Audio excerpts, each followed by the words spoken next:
Just back from a 1200k 4-day trip. As you can see, the outside's all filthy and dirty. Everything's still all perfect.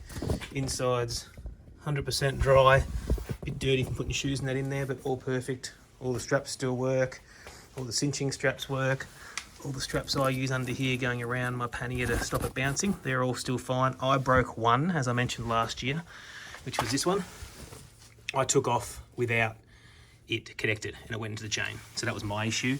But as far as that, they're working really well. Same with this little Rhinowalk. I think it's a 6 litre adventure bag I use under here for all my tools. It just lives under the bike getting caned the whole time. It's all perfect.